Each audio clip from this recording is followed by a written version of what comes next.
देख रहे हैं अंत तक 24/7 खबर सबसे हटके। अब कहाँ जाएंगे, कुछ नहीं है तो चूल्हा भी नहीं जलता है, सब भीग जाते हैं, लकड़ी उकड़ी चूल्हा भी पानी घुस जाते हैं। मैं हूं मुकेश कुमार और आप देख रहे हैं अंत तक 24/7। दोस्तों, पहले मैं ये दिखाऊंगा, अपने कैमरामैन से कहूँगा इधर दिखाएं खेतों के अंदर फूलों की खेती हो रही है, गेंदा के, वो दिखाएं, वो कुछ कहते हैं। उसके साथ साथ ये दिखाएं, ये हैंडपम्प दिखाएं जो बहुत कुछ कहता है कि सरकार ने इसको यहाँ क्यों लगाया, लेकिन लगे हुए एक अरसा हो चुका है और वो अरसा इतना हो गया है कि इसके अंदर पानी भी नहीं है, लेकिन है सरकारी हैंडपम्प। दोस्तों, देश बदल रहा है, समाज बदल रहा है। क्या सरकार भी बदल रही हैं या सरकार की नीतियां बदल रही हैं? आज मेरा सवाल इन्हीं मुद्दों पर है। हम आए हुए हैं यहाँ यमुना किनारे, मयूरवार का जो क्षेत्र है, यमुना किनारे, यमुना खादर बोलते हैं इसको। और यहाँ पर आज काफ़ी मात्रा में महिलाएं इकट्ठी हैं। वो क्यों हैं, वो सब जानने की कोशिश करता हूँ और बताता हूँ मैं आपको क्यों। आखिर हमारा देश बदल रहा है, कितना बदल गया। शिक्षा प्रणाली बदल गई, वोटिंग के अधिकार बदल गए। वोट मेरा, राज तुम्हारा। जब तक है मुझे इस्तेमाल करो, अन्यथा मुझे कहीं भी निकाल के दूध की तरह फेंक दो। मेरे ख्याल से यहाँ जो बैठी महिलाएं हैं वो सब यही कहती हैं कि हम बरसों से यहाँ रह रहे हैं, 40 साल हो गए इनको यहाँ रहते हुए, खेती करते हुए, गुजर बसर करते हुए। पीढ़ी दर पीढ़ी बड़ी हो गई, बच्चे जवान हुए, फिर उनके बच्चे आए, छोटे छोटे नौनिहाल बैठे हुए हैं। तो इनका क्या कसूर? सत्ताएं बदल गई, हमेशा की तरह सरकारें बदल गईं, लेकिन एक चीज़ नहीं बदली। वो नहीं बदली तो वोट का अधिकार। वोट कैसे लेना है, कैसे इस्तेमाल करना है, वो जितनी भी सरकारें हैं सबको बखूबी मालूम है, लेकिन वोटर को क्या सहूलतें देनी है वो अधिकार उनके पास है। वोटर के पास नहीं है कुछ भी अधिकार। मैंने आपसे पहले एक वीडियो डाला था, उस वीडियो में मैंने ये बताया था कि जनता जो होती है वो सब सत्ता बनाने के लिए होती है। सत्ता बनने के बाद प्रत्येक सत्ता, यानी जो भी सरकार चुनी जाती है, अपने मुताबिक ही इस्तेमाल करती हैं वोटरों को। वेतन अपना बढ़ाना है, कब बढ़ाना है, वो सब उनके हाथ में होता है, विधायकों के हाथ में। और उसके साथ साथ चाहे वो सांसद हों, विधायक हों, निगम पार्षद हों, मैं सबके लिए बोलूँगा क्योंकि सरकार सभी चलाते हैं। चाहे एमसीडी में चलाते हैं, सचिवालय में चलाते हैं, संसद में चलाते हैं। इस बात पे चर्चा कहीं नहीं हुई, ना संसद पे, ना सचिवालय में है देश के किसी सचिवालय में, ना ही किसी भी नगर निगम में, कि वेतन हम अपना क्यों बढ़ाएं। जब हम राजनीतिक सेवा है तो वेतन क्यों बढ़ाएं, किसके लिए बढ़ाएं। पेंशन मैं क्यों लूं, ये मैं उन नेताओं के लिए कह रहा हूं कि पेंशन मैं क्यों लूं। मैं सिर्फ 5 साल के लिए आता हूं, उसके बाद ही मैं पेंशन का हकदार आजीवन। जो जनता मुझे वोट देती है वो पेंशन की हकदार क्यों नहीं है, उसको मैं उठा के क्यों फेंक देता हूँ। ये मेरे सरकार से काम है। सवाल है मेरा कि हम उनको उठा के क्यों उखाड़ के फेंक देते हैं? क्योंकि देश बदल रहा है, समाज बदल रहा है। केवल इसी नाम पर हमारे प्रधानमंत्री जी ने ये भी बोला, जहाँ झुग्गी वही मकान। ना मकान है और झुग्गियाँ नोटिस आ चुके हैं ख़त्म होने के। इन सभी बातों के लिए मैं आया हूँ चिल्ला खादर में इसका सब जवाब ढूंढने। क्या मेरे सवाल का जवाब यहाँ मिल पाएगा? नहीं तो फिर किसी वीडियो में कहीं ना कहीं जरूर दिखाऊंगा, और उम्मीद है मेरा जवाब मिलेगा नहीं किसी के पास भी।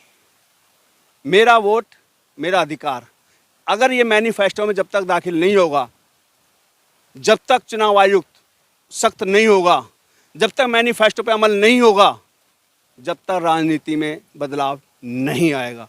ये मैं बता रहा हूँ अंत तक के चैनल से। तो दोस्तों, मैं चलता हूँ, यहाँ पर हमारे साथ कुछ महिलाएं हैं।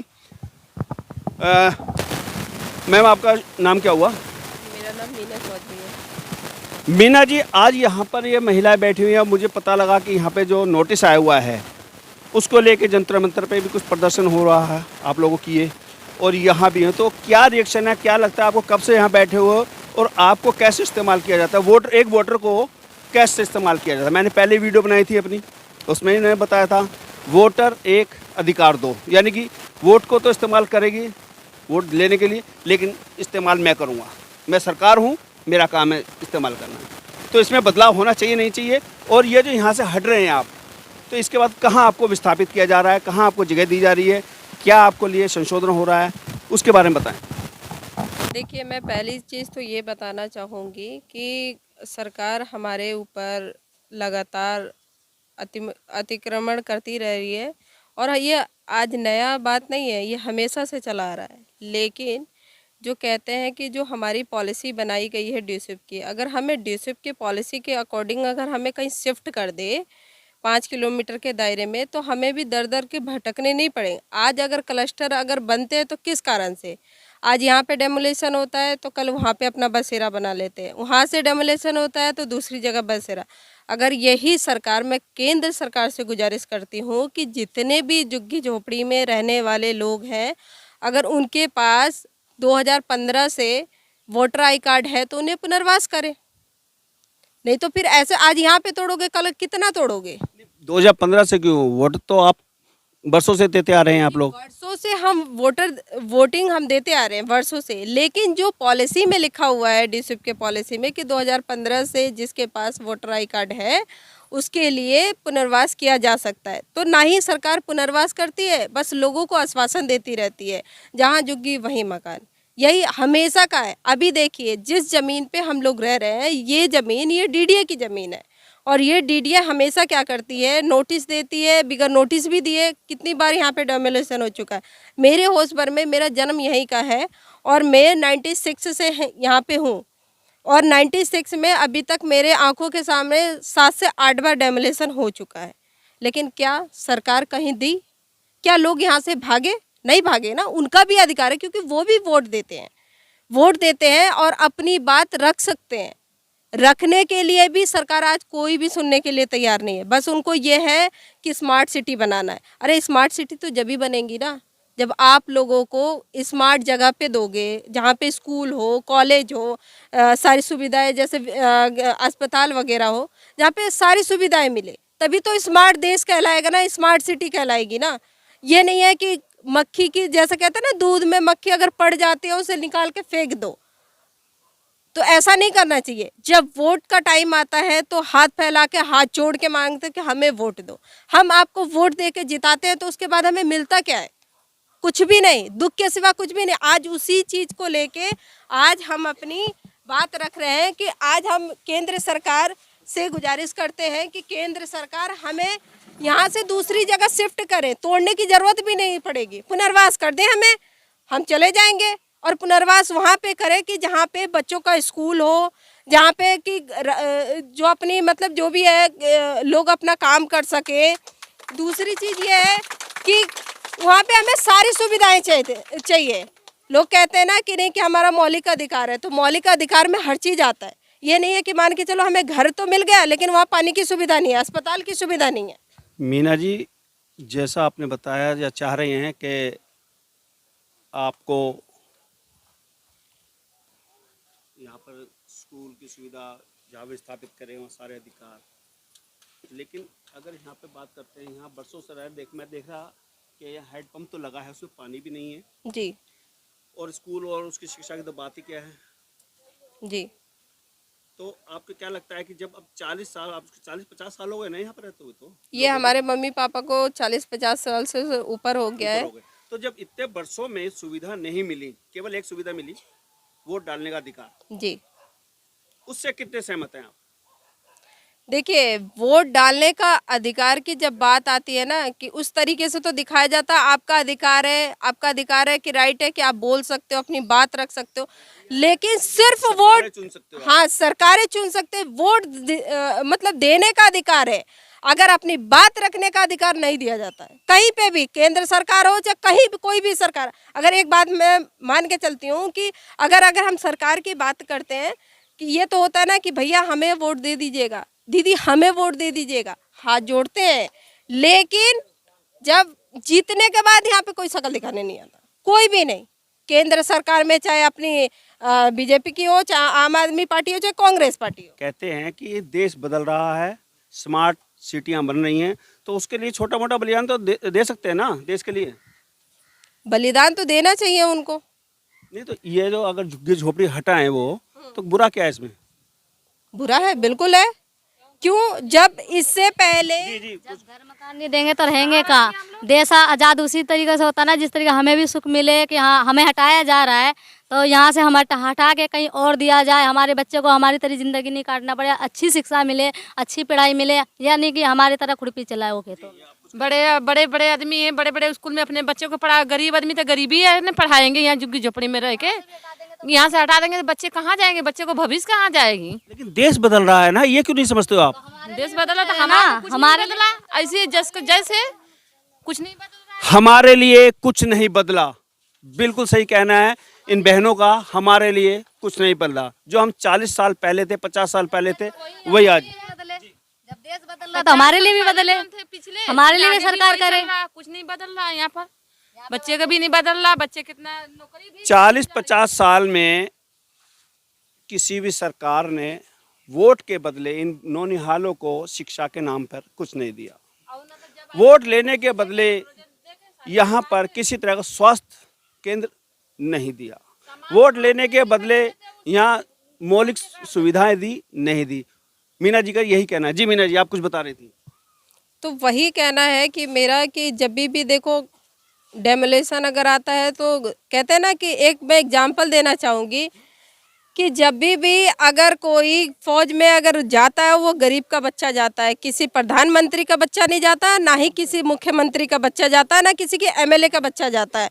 जब भी जाता है वो किसान का बच्चा होता है, मजदूर का बच्चा होता है, क्योंकि अगर कोई हमले होते हैं वहाँ पे उसका बच्चा शहीद होता है, किसी का पति शहीद होता है तो किसी का भाई शहीद होता है। लेकिन क्या किसी प्रधानमंत्री के, क्या किसी मुख्यमंत्री के या एमएलए के बेटा कभी फौज में गया है? उसके दर्द के लिए तो बस ये होता है कि नहीं कि उनको क्या बोलते हैं कि हमें दुख है उस चीज़ का कि नहीं आपका बेटा गया है। देश भावना केवल आपका मतलब किसान और गरीब जनता के बीच में होता है, किसी मंत्रियों के मन में नहीं होता, देश भावना नहीं होती। बिल्कुल नहीं होती, बिल्कुल नहीं होती। अगर होती तो वो हमारे बीच में भी आते हैं, हमारा दर्द भी समझते हैं कि हाँ ये किस परिस्थिति में रह रहे हैं, यहाँ पे लाइट की भी सुविधा नहीं है और बहुत चीज़ की परेशानी, यहाँ पानी पीने तक की साफ पानी नहीं मिलती है, तो हम ट्यूबवेल का पानी पीते हैं, जिसको आधा 1 घंटा रखते हैं हम तो वो पानी पीला हो जाता है, यानी कि वो पानी से मच्छी की तरह बदबू भी आती है, वो पानी पी के हम यहाँ पे जी रहे हैं। बिल्कुल, अभी बहन जो बता रही हैं कि यहाँ पानी की सुविधा नहीं है, स्वास्थ्य की सुविधा नहीं है, स्कूल की सुविधा नहीं है, तो अब सरकार से कैसी मांग करते हैं कि आपको इसके बदले यहाँ से जाएंगे तो क्या करें, क्या रोजगार करें? यहाँ पे अमूमन आप लोग खेतियाँ करते हैं सारा, और यहाँ की फूलों की खेती है, सब्जियों की खेती है, तो इसके बदले फिर आप कहाँ जाएं, क्या करेंगे आप? देखिए, हम तो जाने वाले कहीं नहीं है। 100 की बात सीधी बात। पहली चीज़, हमें या तो पुनर्वास करते हैं दूसरी जगह पे जहाँ पे सारी सुविधाएं हैं, तो हम जाने के लिए तैयार हैं वहाँ पे। पहले बाकायदा लिखित में, ऐसा ना हो कि पता चले कि नहीं हम आपको आश्वासन दे रहे हैं आप वहाँ पे शिफ्ट हो जाइए, उसके बाद क्या होगा पता चले वहाँ से भी हम यहाँ से भी गए वहाँ से भी गए, हमारे लिए कुछ हुआ ही नहीं। लिखित में आपको आदेश मिल चुका है? बाकायदा लिखित में हमारे पास हो कि नहीं, हमारे नाम से जो हमारे यहाँ के वोटर लिस्ट में जो नाम है उनके नाम से चिट्ठियाँ हैं कि आपको ये घर अलॉट किया गया है, उस घर में मतलब शिफ्ट करके तब जाके यहाँ पे हम खाली करेंगे। और हमें ये भी है कि जो लीगली पेपर होता है वो लीगली पेपर हमें चाहिए, ना कि इलीगल पेपर चाहिए कि दिखावे में, ऐसा नहीं है। तो मैं यही सरकार से गुजारिश करूँगी कि कोशिश वो कितना भी करते रहे, लेकिन अगर सरकार पुनर्वास करा भी देती है तो रोजगार कहाँ से उत्पन्न करेंगे? ये जैसे यहाँ खेतियाँ करते हैं, खेती करके अपना लालन पालन करते हैं, तो वो रोजगार कहाँ से लाएंगे आप? सर हमने कहा ना कि हमें पुनर्वास उसी जगह पे चाहिए जहाँ 5 किलो, जैसे अगर हम यहाँ पे अगर यमुना खादर में है, यहाँ पे 5 किलोमीटर के दायरे में स्कूल है, हॉस्पिटल वगैरह है, सब कुछ है, जहाँ से कि हम अपनी जैसे तैसे करके हम अपने बच्चों को भेजते हैं पढ़ाने के लिए। मैं खुद भी पढ़ती हूँ, बच्चों को भी पढ़ाती हूँ। बट लेकिन वहाँ पे जहाँ पे अगर हम पॉलिसी की बात करते हैं तो पॉलिसी में लिखा हुआ कि 5 किलोमीटर, हमें 5 किलोमीटर जहाँ पे सारी सुख सुविधाएं हो, यहाँ से 5 किलोमीटर कहीं पे भी शिफ्ट कर दें, हमें कोई एतराज नहीं है। आपको राशन तो मिलता है ना सरकार की ओर से? देखिए, सरकार के तरफ से मेरे परिवार को राशन मिलता है, और बाकी ऐसे कितने सारे लोग हैं जिनके अभी तक राशन कार्ड ही नहीं बना है।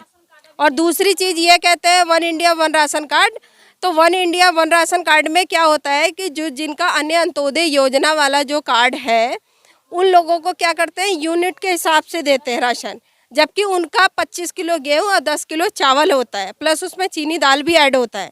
लेकिन यहाँ पे जो मैंने देखा है, काफ़ी सारे लोग भी दिक्कतों का फेस कर रहे हैं कि यहाँ पे उनको यूनिट के हिसाब से दिया जाता है, ना कि उनके अन्य अंत्योदय योजना के हिसाब से कि उनका जितना कोटा में लिखा हुआ है। केंद्र सरकार हो, राज्य सरकार हो, राशन तो दे देती हैं। क्यों देती हैं? जब यहाँ पर यह कहते हैं कि अवैध रह रहे हैं, अवैध जगह है, तो राशन किस बात के लिए? वोट किसके लिए?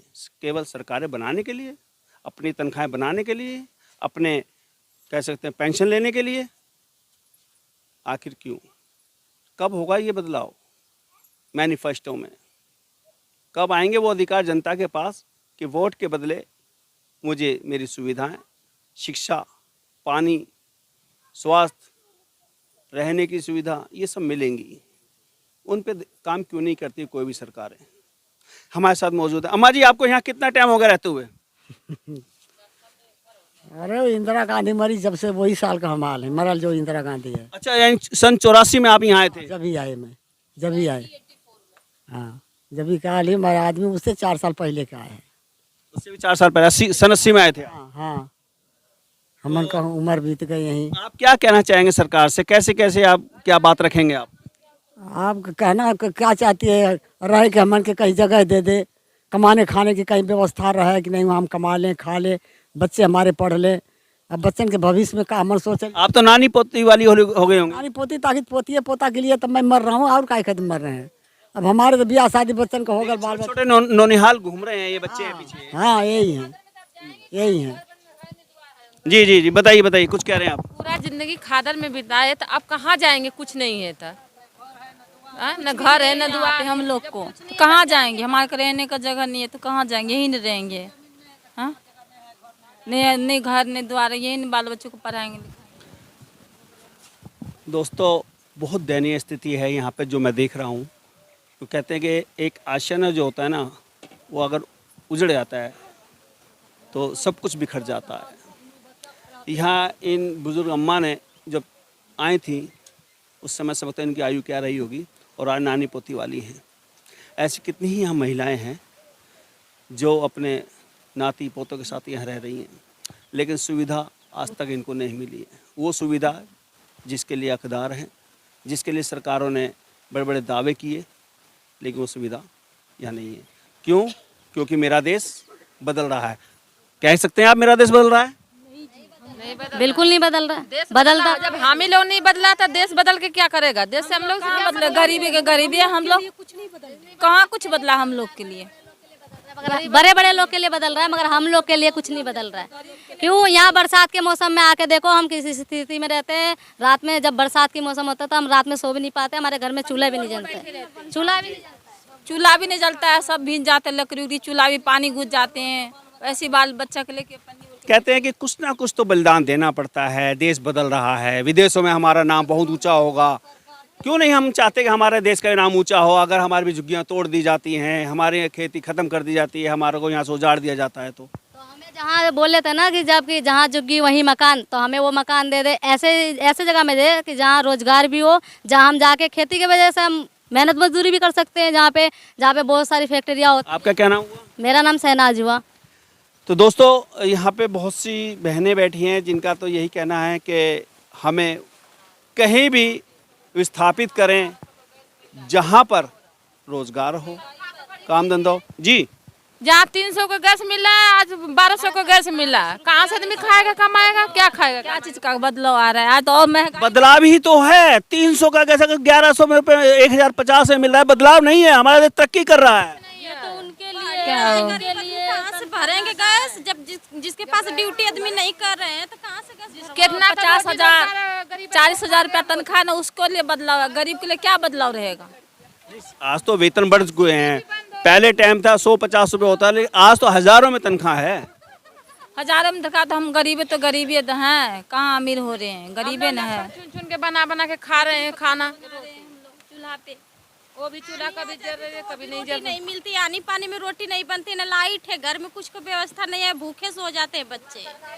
हम लोग तो एक बार सरकार ये आके देखे ना कि जब वोट मांगने आते हैं तो हाथ जोड़ते हैं कि हमें वोट दे दिए, हम तुम्हारे लिए करेंगे, वो करेंगे। एक बार बारिश में हमारे पास आके देखे, बारिश खत्म होने के बाद आके देखे कि यहाँ कैसे इंसान, कितने बच्चे भूखे सो रहे हैं, रो रहे हैं कि हाँ खाना दो। हम खाना भी नहीं दे पाते बच्चे को, क्यों? हमारी लकड़ी गिल्ली हो जाती है, हम पूरे रात भीग के रहते हैं। उज्ज्वल योजना से सिलेंडर फ्री मिले हैं। सिलेंडर पैसा भी तो होना चाहिए भरने के लिए, पैसे भी तो। आपका क्या नाम हुआ? किरण नाम है मेरा। तो देखिए दोस्तों, 1200 रुपये कहाँ से लाएंगे? वो तो आप देखिए, रोजगार है तो पैसा भी आएगा। रोजगार है तो पैसे भी आएगा। मामला ये है ना कि हम अगर कुछ लगाते अपने खेत में तो पहले से हल्ला हो जाता है, अरे ये चीज़ मत लगाओ, इतना तारीख को झुग्गी टूटेगी। वो हम रोक देते वो फसल, फिर कुछ लगाने का सोचते हैं, फिर हल्ला हो जाता है, अरे अभी मत करो, लड़ाई मत करो, खेत जोत देगा। तो इस छोटा हो जाता है गरीब का, जो हमारे फिर पैसा बुड़ जाएगा, तो इसलिए हो जाता है गरीबी। दोस्तों, ये बहुत ज़्यादा दयनीय स्थिति है। बाकी हाँ, इतना जरूर कहेंगे हम तो सरकारों से कि देश तो बदल रहा है, इसमें कोई दो राय नहीं है, और हम भी चाहेंगे देश बदलना चाहिए, तरक्की होनी चाहिए, हमारी भी, हमारे देश की भी हो भी रही है। लेकिन इन गरीब लोगों के बारे में भी ज़रूर ध्यान रखें सरकारें, और इनको भी कहीं ना कहीं रोज़गार मुहैया कराएं, क्योंकि ये हैं नौनिहाल हैं तो आने वाला देश का भविष्य है। जी, बात आती है हमारी गैस सिलेंडर की, तो जो हमें पहले 350-400 रुपये में गैस सिलेंडर जो मिलते थे, आज वो 1200 रुपये है सिलेंडर के दाम। पहले सब्सिडी भी 1050 था ना सिलेंडर का रेट।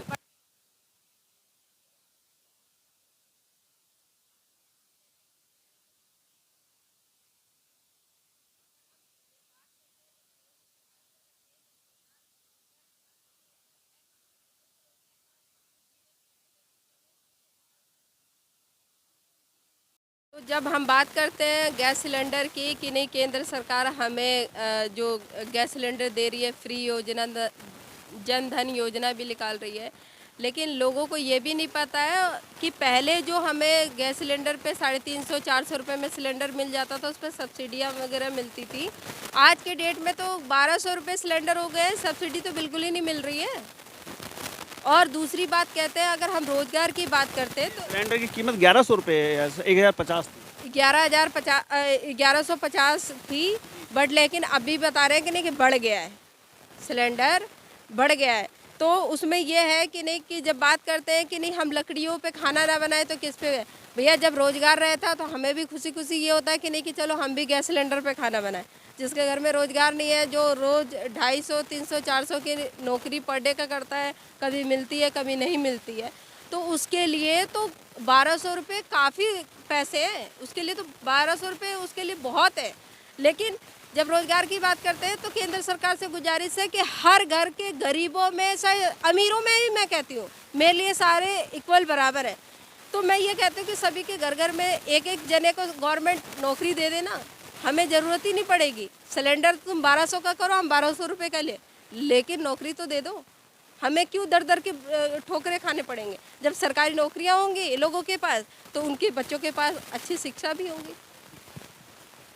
दोस्तों, बिल्कुल सही कहा है इन्होंने, मीना जी ने, कि देश बदल रहा है। देश ही नहीं बदल रहा है, आज समाज ही बदल रहा है। समाज के साथ साथ बच्चे बदल रहे हैं। शिक्षा पर जैसे जैसे हमारा देश जागरूक हो रहा है, वैसे वैसे सवाल भी उत्पन्न हो रहे हैं। जैसे इन्होंने बताया कि हर किसी को, हर घर में, छोटा हो बड़ा हो, अगर एक नौकरी मिलती है तो उम्मीद है कि सबको इक्वल समान राशन खरीदने में, लाने में कोई परेशानी नहीं आएगी, तो देश वाकई तरक्की करेगा।